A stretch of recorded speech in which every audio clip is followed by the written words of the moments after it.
दोगे आप? हाँ मैं दूंगा, अवश्य दूंगा। तो बाली ने क्या मांगा? सबसे पहले तो बाली ने कहा कि प्रभु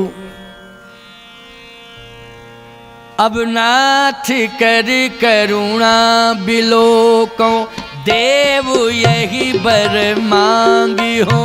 अब नाथ कर करुणा बिलोको, देव यही बर मांगी हो। जही जोनि जन्म हो कर्म बसता, राम जी पद अनुरागी हूँ। जही जोनि जन्म हो कर्म बसता, राम जी पद अनुरागी हूँ। राम जी पद अनुरागी हूँ। राम जी पद अनुरागी हूँ। राम जी पद अनुरागी हूँ, यही जौनि जन्म हूँ। हे प्रभु, मैं नहीं चाहता हूं कि मुझे वैकुंठ मिले। मैंने जो कर्म किया उस कर्म के अनुसार मुझे योनि मिलना चाहिए, आप वहीं भेजना जो मैंने कर्म किया है। लेकिन इतनी कृपा करना कि चाहे जिस योनि में पहुंचूं, जिस समय प्राण निकले उस समय आपका दर्शन मिल जाए, आपका दर्शन मिल जाए। बोलो भाई, यही बर मांगा कि नहीं? जय जौनि जन्म हूँ कर्म बसते राम जी पद अनुरागी हूँ। आपके पादार बिंदों में मेरा अनुराग बना रहे और प्राण जब निकले तो उस समय आपका दर्शन हो जाए और मुख से आपका नाम निकल जाए, बस यही चाहता हूँ। क्या बात है, बोलो परिवर्तन हुआ कि नहीं हुआ? ये किष्किंधा कांड बोलो ईमानदारी से मुक्ति का मार्ग प्रशस्त करता है कि नहीं करता है? और अपने अपराधों को स्वीकार करने के लिए बाध्य करता है कि नहीं करता है? बोलो भाई कि अपने अपराधों को स्वीकार करो। ये किष्किंधा कांड प्रेरणा दे रहा है। ये मैंने मूल बात बताई किष्किंधा कांड की। भगवान ने कहा ठीक है, मैं वचन देता हूं, मैं दर्शन दूंगा, मेरा नाम तेरी जिह्वा पर होगा। कहा प्रभु एक और इच्छा है। क्या? कि मैं जा तो रही हूं लेकिन अपने भाई को हृदय से लगा लूं एक बार, सुग्रीव को, जिससे दुनिया ये समझ जाए कि बाली विरोध समाप्त करके गया है। भाई भाई को हृदय से लगा लिया, विरोध तो सुग्रीव से था ना, हृदय से लगा के गया है। ये सारी दुनिया देख ले कि मरने के पहले पुत्र अंगद को हृदय से नहीं लगाया है, भाई सुग्रीव को हृदय से लगाया। नहीं तो ज्यादातर मोह ममता संतान के प्रति होती है ना, है? मरने वाला व्यक्ति संतान पास में हो तो फिर पुत्र को हृदय से लगाएगा कि भाई को लगाएगा, बोलो है? लेकिन अंगद खड़ा था, का इच्छा व्यक्ति की कि मैं अपने भाई सुग्रीव को हृदय से लगाना चाहता हूं। वाल्मीकि रामायण, भाई को हृदय से लगाना चाहता हूं, सुग्रीव को, ये मेरी इच्छा है। भगवान ने कहा ये तो बहुत छोटी सी बात है सुग्रीव, हाँ सरकार, जाओ अपने भाई के हृदय से लगो, प्राण निकल रहे हैं, प्राण न निकल जाएं, जल्दी लगो। सुग्रीव कहता है प्रभु मेरी भी एक प्रार्थना है। क्या?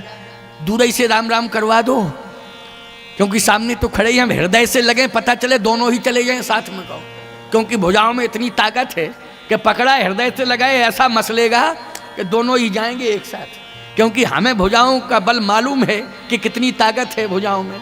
इसलिए मेरी प्रार्थना है कि दोरई से हम राम राम किए लेते भैया से और प्रणाम भी किए लेते कि बड़े भैया आपको प्रणाम है, हृदय से मत लगवाओ।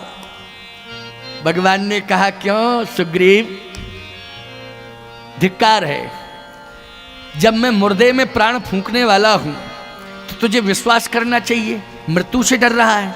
मेरी इच्छा है, जाओ, आदेश दे रहा हूं, हृदय से लगो। सुग्रीव बोला आप कह रहे तो मैं जा रहा हूं।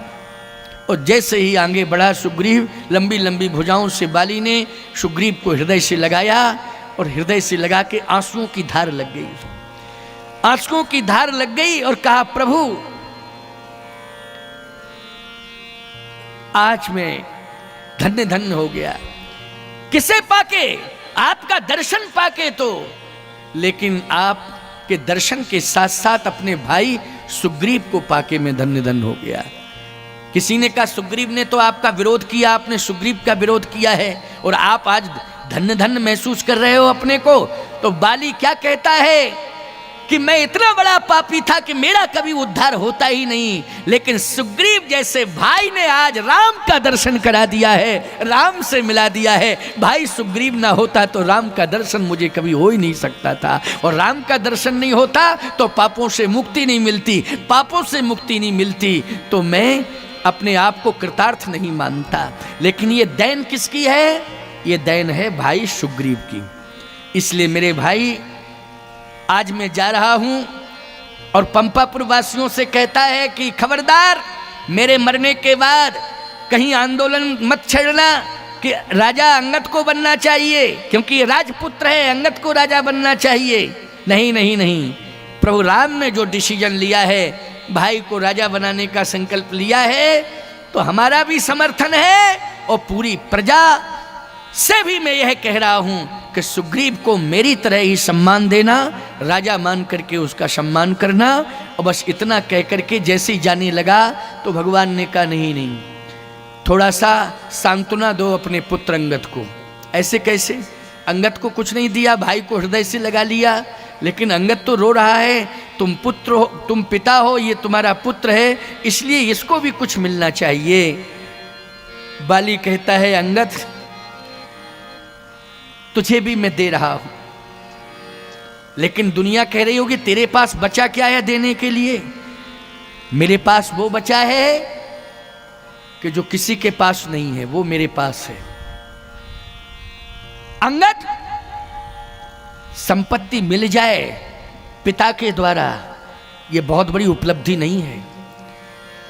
राज और संपत्ति किसी पिता के द्वारा पुत्र को मिल जाए, यह उपलब्धि नहीं है।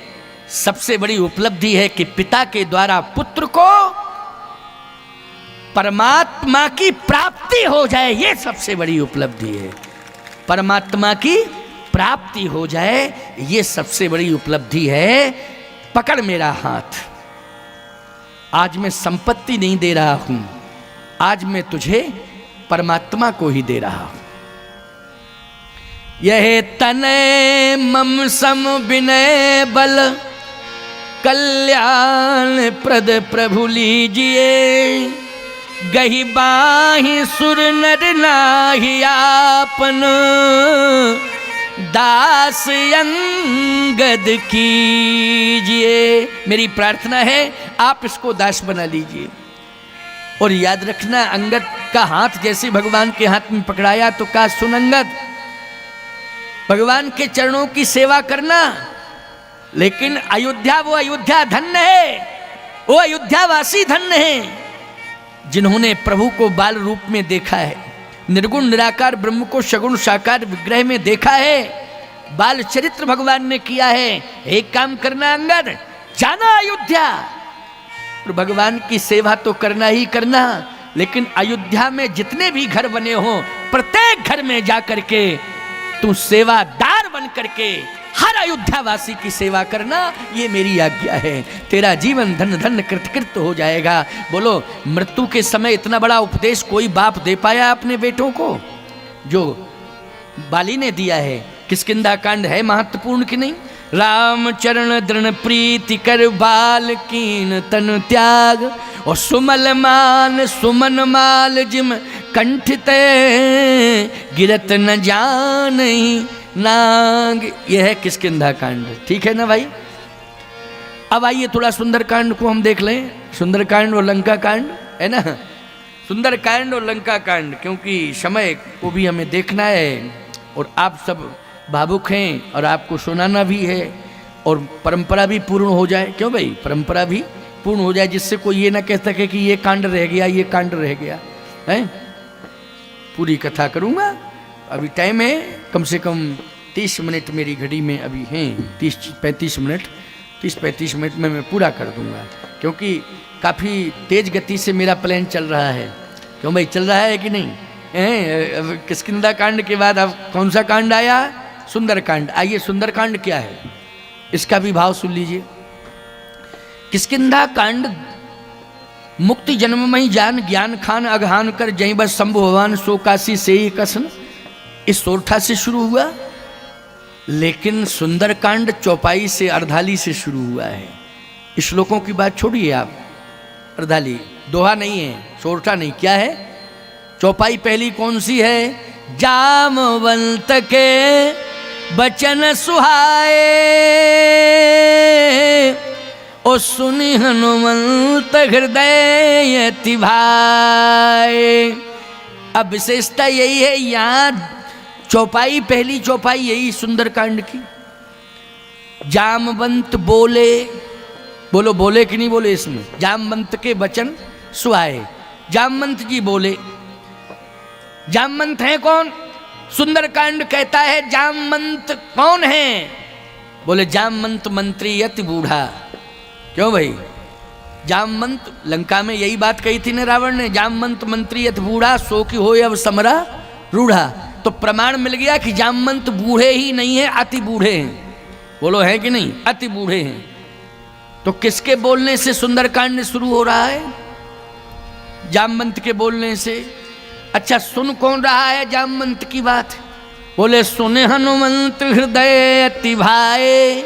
हनुमान जी सुन रहे हैं। तो हनुमान क्या है? अतुलित बलधामम स्वर्ण शैलाभदेहं धनुजीवन कृशालम ज्ञानिनामग्रगण्यम सकल गुण निधानम वानराणाम धीशम रघुपति प्रिय भक्तम बात जातम नमामि अतुलित बलधामम। अच्छा भैया एक बात बताओ, अतुलित बल किसके पास होता है? नौजवान के पास। बल किसके पास होता है? नौजवान के पास। तो अतुलित बलधामम, हनुमान जी नौजवान हैं और जामवंत मंत्री यद बूढ़ा, जामवंत बूढ़े हैं। मैं एक बात कहता हूं, सुनिए। हर कांड का एक परिचय है। बालकांड भगवान की बाल लीला से संबंधित है। अयोध्या कांड अयोध्या की घटना, भरत चरित्र आदि से संबंधित है। अरण्य कांड अरण्य अभ्यारण्य से संबंधित है, अरण्य में घटनाएं घटी, अरण्य कांड। किष्किंधा कांड किष्किंधा राज्य से संबंधित है। लंका कांड लंका से संबंधित है। उत्तर कांड पूरे कांडों का उत्तर है उसमें। लेकिन ये बीच में सुंदर क्या आ गया? सुंदर, इसमें न नगर का नाम न डगर का नाम। क्यों भाई? हैं? न व्यक्ति का नाम। ये डायरेक्ट जो है सुंदर कांड है, सुंदर कांड। अच्छा एक बात आपको बताएं, सबसे बड़ा अग्निकांड किस कांड में हुआ है? हनुमान जी ने आग किस कांड में लगाई? सुंदरी कांड में। तो इसका नाम रखना चाहिए था भीषण अग्निकांड, क्योंकि पूरी लंका जल के खाक हो गई। तो इसका नाम क्या होना चाहिए था? भीषण अग्निकांड। लेकिन लिखा है सुंदरकांड। बोलो भाई, लिखा नहीं सुंदरकांड? इसमें कौन सा ऐसा कार्य सुंदर? अब सुनिए जरा, विचार पूर्वक कार्य हुआ है साहब। सुंदरकांड नाम ऐसे थोड़ी। जामवंत के बचन सुहाए, ओ सुन हनुमंत हृदय अति भाए। इस कांड की शुरुआत है बूढ़े जामवंत के बोलने से। और सुनने वाले कौन हैं? श्री हनुमान जी हैं। तो सीधा सा अर्थ है कि जिस समाज में बूढ़ा बोलता हो और बूढ़े की बात को श्रद्धा पूर्वक नौजवान सुनता हो, उस समाज में सदा सुंदर कांड होगा प्यारे, सदा सुंदर कांड होगा। क्योंकि बूढ़े की बात नौजवान सुने और श्रद्धा पूर्वक सुने। बोलो सुंदर कांड होगा कि नहीं होगा? उस घर में सुंदर कांड, उस नौजवान के हाथ से सुंदर कांड, उस समाज में सुंदर कांड, उस राष्ट्र में सुंदर कांड। इसलिए यहाँ शुरुआत हुई है बूढ़े जामवंत के बोलने से। और सुनने वालों की परंपरा में स्वयं हनुमान जी हैं, नहीं तो और कोई बंदर सुनते। हनुमान जी सुन रहे हैं, नाम हनुमान जी का लिया है। इसलिए सुंदर कांड आपको प्रेरणा देता है। सुंदर कांड का यही मर्म है कि बूढ़ा बोलता हो और नौजवान श्रद्धा पूर्वक सुनता हो। निश्चित रूप से सुंदर कांड आपको ये आशीर्वाद देता है कि तुम्हारे द्वारा जीवन में सुंदर कांड होते रहेंगे, सदा सुंदर कांड होते रहेंगे। ये सुंदर कांड आपको प्रेरणा दे रहा है। ये कौन सा कांड प्रेरणा दे रहा है? सुंदर कांड। इसलिए सुंदर कांड की विशेषताएं तो बहुत हैं, लेकिन चलिए थोड़ी देर के लिए